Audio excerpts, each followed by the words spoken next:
ว่าสุเบนก็หนึ่งตีลืมรหัสผ่าน Facebook ในอย่าเลื่อนผ่านคลิปในค่ะด้วยคลิปนะคะมื้อในน้องออมเตมาออนกว่าด้วยรหัสผ่าน Facebook เขาว่ามันมีดีลางในค่ะนะโอเคอันดังสุดก็มาดี Google Chrome ค่ะก็ยก็มาดีดังเหนือในค่ะนะยก็จัดการวันซี Google ค่ะยก็มาเลื่อนหาความปลอดภัยในค่ะนะกดเข้ามาดีในค่ะยก็เลื่อนขึ้นมาค่ะนะก็เตมาง่ายอยู่อันใดค่ะนะเครื่องมือจัดการรหัสผ่านนะคะนะกดเข้าดีนะคะแล้วก็มาที่ Facebook ค่ะเนาะ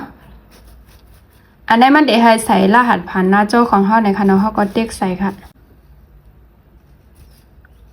อันนี้ค่ะจองหันค่ะอันนี้จะเป็นรหัสผ่าน Facebook ที่เฮาใส่ไว้นะคะนะอันนี้ค่ะเจ๊นะคะก็นำไปแจ้ค่ะของน้องออมได้ค่ะนะอันนี้จะเป็นหมายพงที่เฮาใส่กับFacebook ของเขาคณะแล้วก็ตั้งแต่ในแต่เป็นรหัสผ่านค่ะว่าใครด้วยรหัสผ่านเนี่ยก็กวดตีหางหวยตาในคณะรหัสผ่านมันก็เตออกมาเอาค่ะลอกไล่ด้วยรหัสผ่าน Facebook ก็เฮ็ดไหนก็คณะง่ายๆก็ค่ะใครที่ลืมไหนก็กะเช็คด้วยเลยคณะโอเคว่าเกี่ยวคลิปไหนก็อย่าลืมกดไลค์กดแชร์กดติดตามไว้บนช่องน้องออมพองคณะว่าใครให้น้องออมสอนในอีสังเนี่ยก็คอมเมนต์ไว้เลยตั้งใจในคณะ